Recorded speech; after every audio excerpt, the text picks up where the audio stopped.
Welcome to Groundbreakers with Charles and Alice Daggett. Hi, I'm Alice. Groundbreakers is a show about the history of American architecture, and specifically, how it's been shaped by the American dream, the American character, which simply bursts with ingenuity and invention.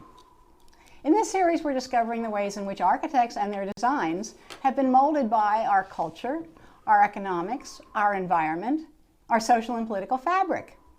We go from place to place through a timeline to show how these influences indelibly shape the architecture that surrounds us today. This is the American story of the innovation and entrepreneurial spirit that has created our architectural treasures.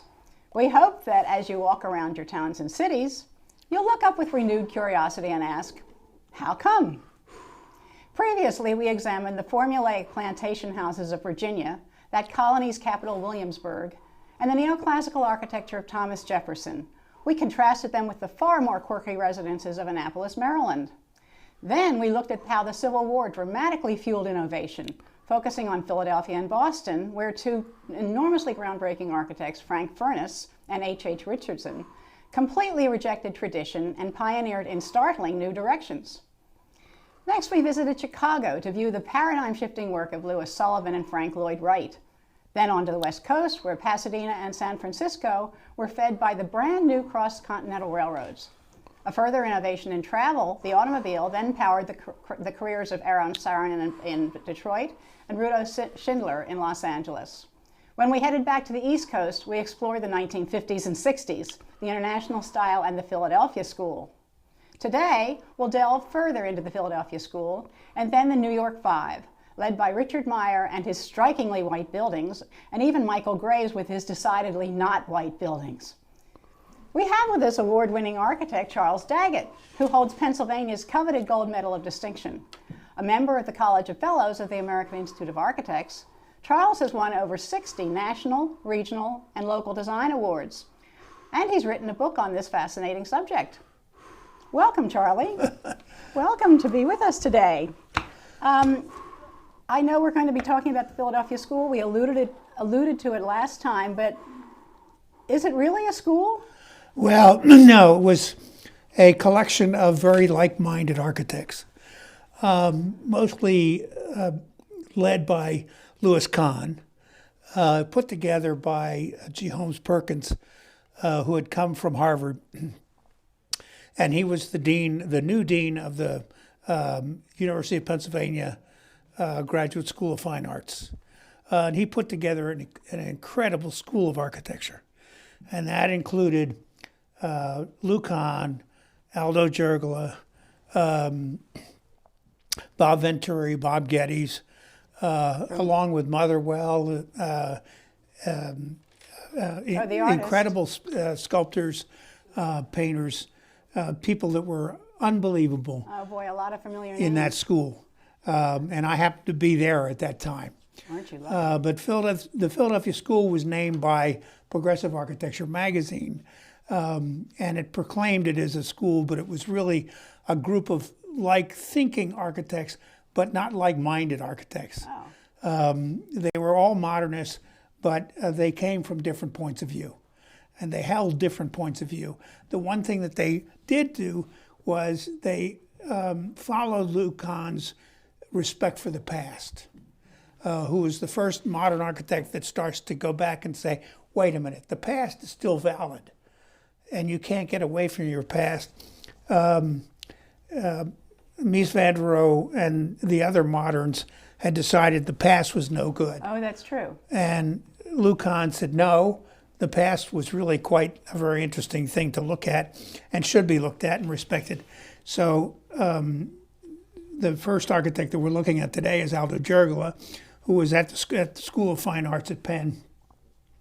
Aldo went on to become, as well as Lou Kahn, an AIA gold medalist. His first works were very, very incredibly contemporary for its times. The National Park Visitors Center in Acadia National Park up in Maine is an extraordinary modern building that is unlike anything. It's a triangular shaped building that is a wonderful visitor center. The other building, Aldo did a number of office buildings in Philadelphia. He teamed up with a fellow by the name of Bud Mitchell, and Bud Mitchell knew a number of people in the insurance business. And the first building, one of the first buildings he did was the United Fund building here in Philadelphia. And it's a building actually I worked on.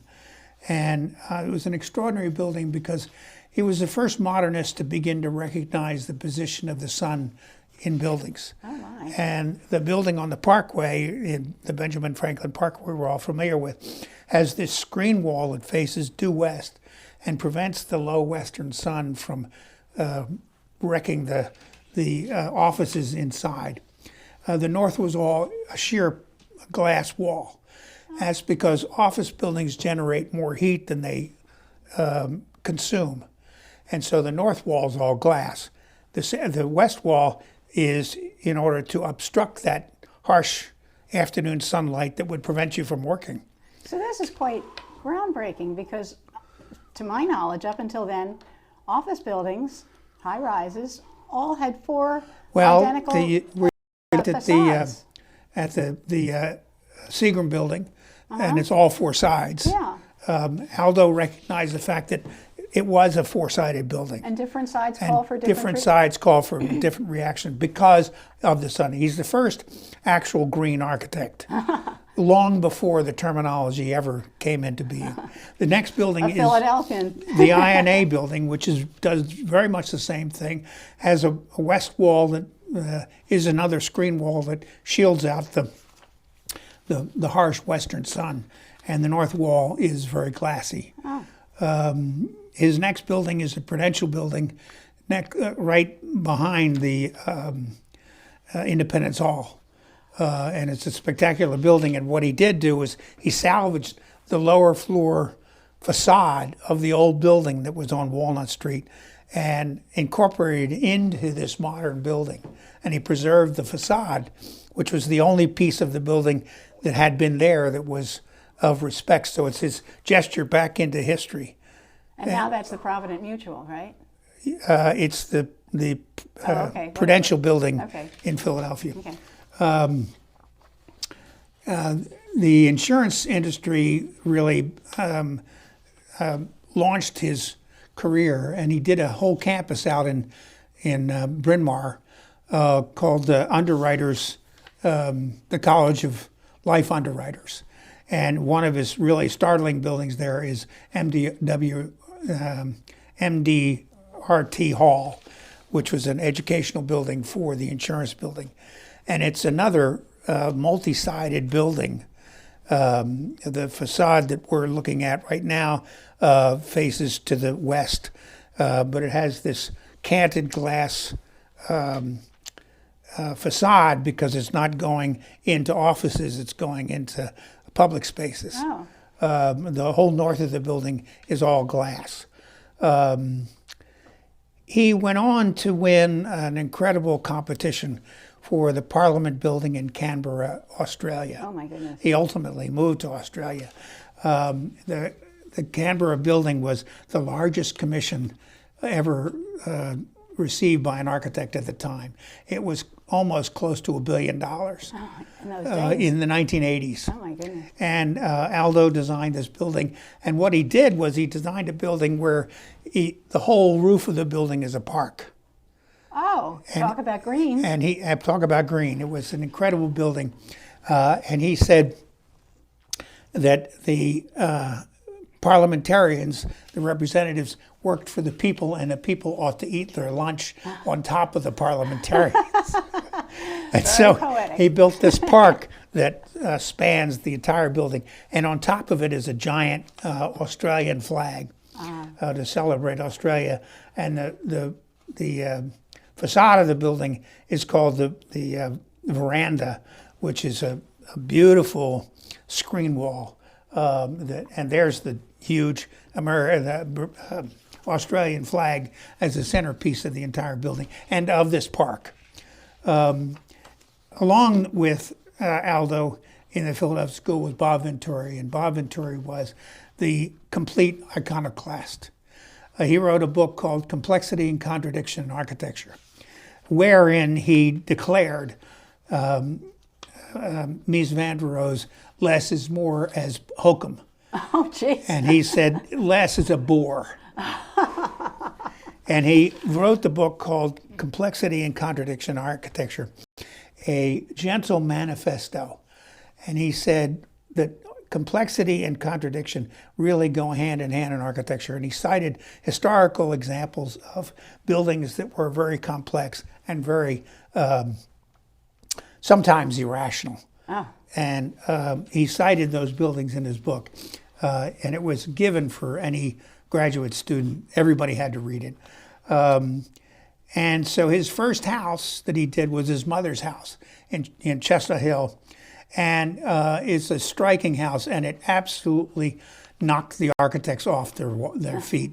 The building is a building that's slit in the middle, and you enter under this slit as a peak roof that It's a very triangular. it's a very triangular building, and you enter into it. And what he applied to the facade was, of all things for a modernist, trim, which was Anathema. anathema. And the rear facade is similar, has all of this trim that flows around the facade. And he painted it green, of all things. And green buildings were also anathema at the time. Then he did a completely iconoclastic building called the Guild House. And that house was a home for the elderly. And on top of the facade of the building, which is symmetrical with a big arch on the top, is a TV, figuring that elderly people just sit around and watch TVs. So he made that as a symbol of the building. His next building that we're looking at is the Allen Memorial Museum for Oberlin College.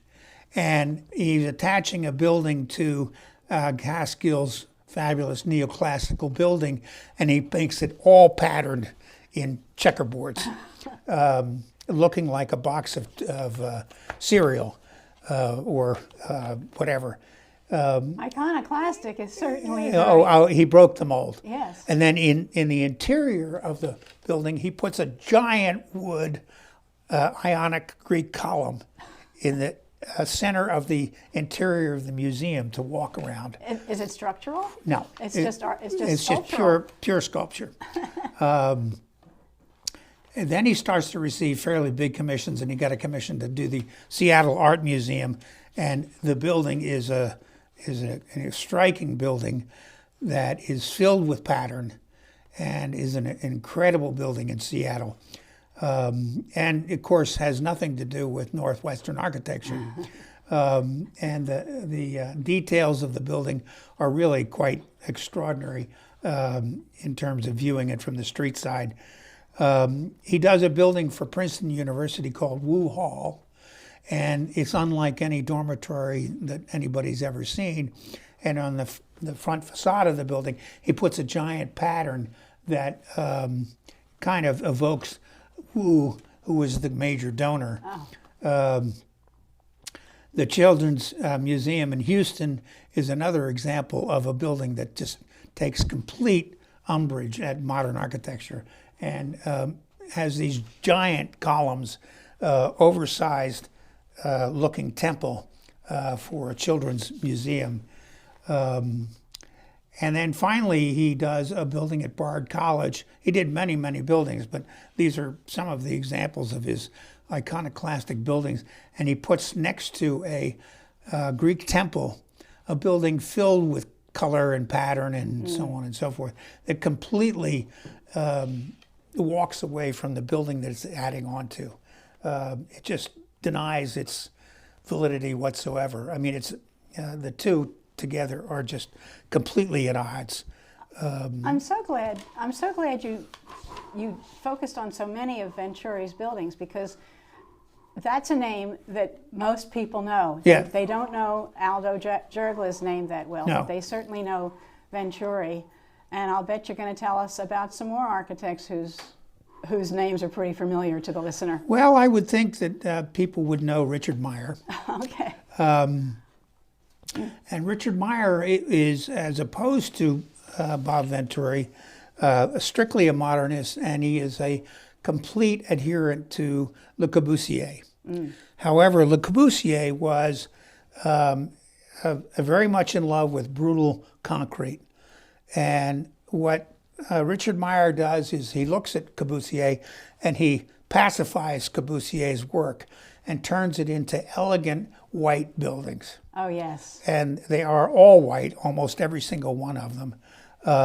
Much easier for the client to The get only into. building that he did in his later career that was not white was the Getty Museum out in California, which was a huge commission at the time. The first on the scene building that we see of Richard Meyer when he emerged in the architectural world was the Smith House.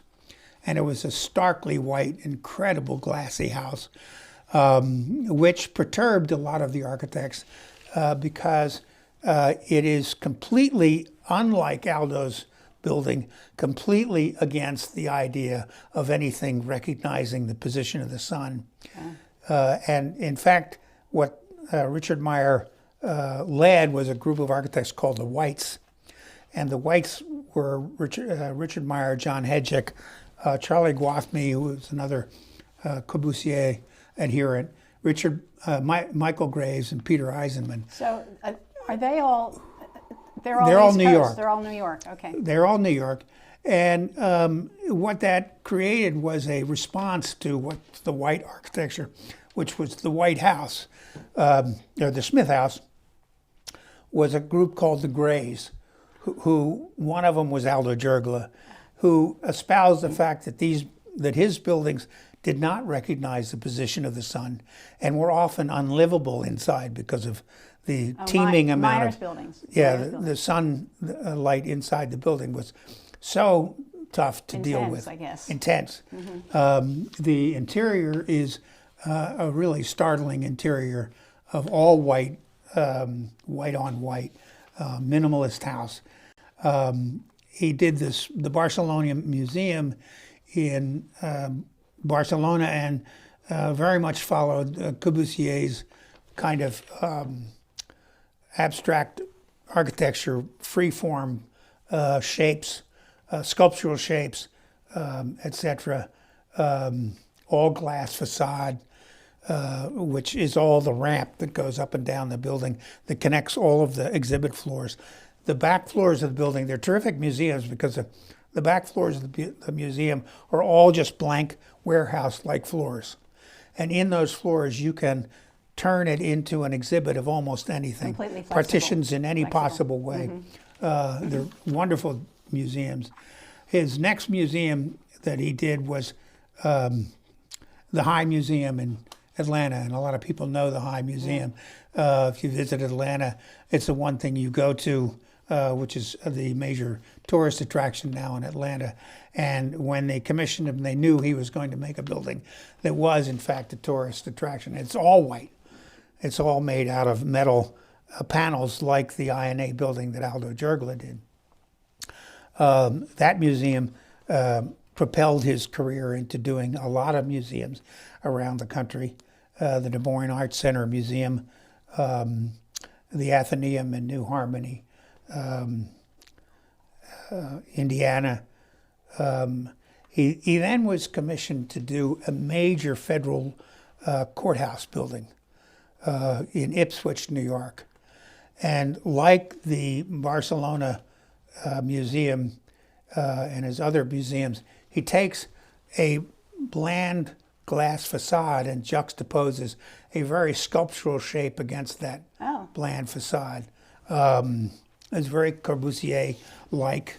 But as I said, his work is very refined Corbusier as opposed to the crude concrete that Makes it much more palatable to the client. and the corporate clients absolutely loved it.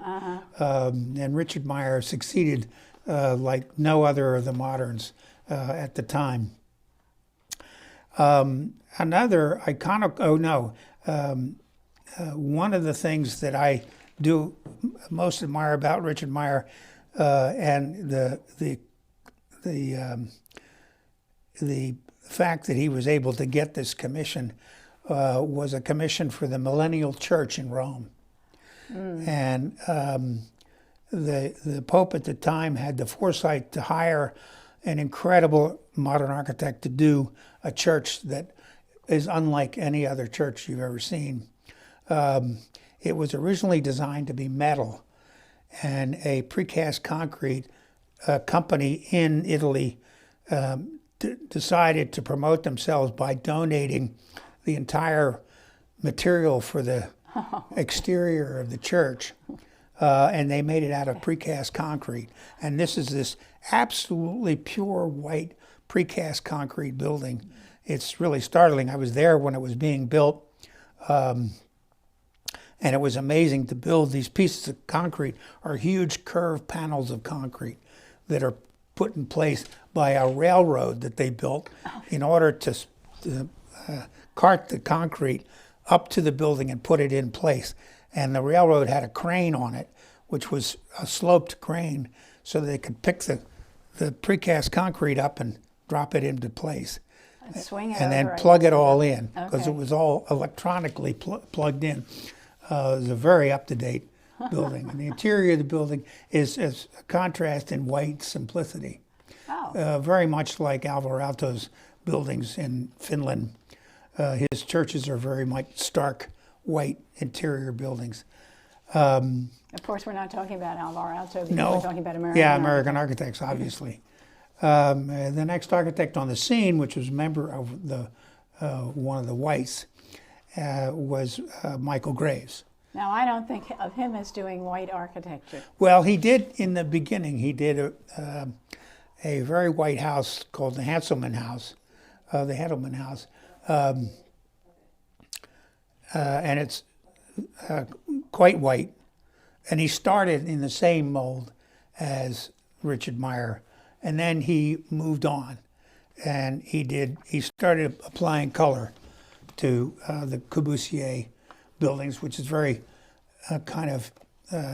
Corbusier began applying color as well late in his career. But Michael Graves picked up on that immediately, and the Handleman House is another great example of his early Corbusian work. But then he won a competition. There's the Handleman House, and the Handleman House has got this great white staircase that goes up to it. Anyway, after the two houses, he won a competition in Portland for their city hall. And it's called the Portland Building. That's a pretty well-known building. It's a well-known building. He startled the architectural community by making the entire facade out of Dryvit, which was a real cheap exterior facade material. It's like cardboard. Of gypsum. It's like making it out of cardboard. And then he patterned it and made all these little tiny windows in it for a modern office building, which is really quite extraordinary. It startled the modern world quite amazingly. One of his really magnificent buildings that he did in his early days was the Humana building, another insurance company building in Memphis, Tennessee, I believe it's in. And Humana hired Michael Graves to do this building, and he sculpts this high-rise office building with a great curved penthouse on the top of it, and then breaks the pattern for what the roofs of a high-rise building, which were all used to be flat, now is very sculptural. And he's breaking the rules all over the place. He did a building in, and one of the things I mentioned, and one of the things that we've seen here today, is that the architects that we've previously looked at are all architects that stayed home. Architects true. that worked in their own neighborhoods. Furnace practiced here in Philadelphia. Furnace, the other architects that we've all talked about in all these sessions. Now the architects that I've showed, Seattle, Oberlin, and so forth, they're going all over the world, because after the war, you could fly anywhere. And so people were able, because of modern day communications, able to learn about architects from all over the world, but they were also able to contract with them. and make it easy for them to do buildings. So if you were designing a building in Philadelphia or Princeton or whatever, that was your home base. But you flew to the buildings and inspected them during construction and so forth.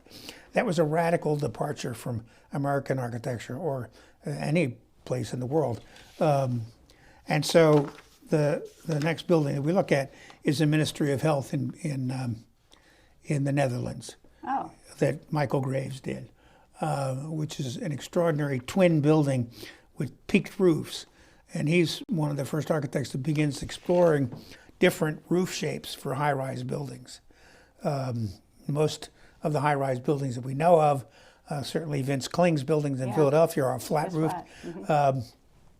All of a sudden, Michael Graves is exploring shaping roofs and stuff. And finally, the last building we look at is a real takeoff on Venturi. One of the things that Venturi said, among other things, in his iconoclastic manner, was that buildings were often billboards that sent a message. One of Venturi's first commissions was a building which was a coffee shop at Penn with a big coffee cup on the front facade. And the Disney building takes off on that and exploits the whole sort of Disney fantasy world kind of attitude. It's a bizarre building with giant pieces of sculpture on the top of it.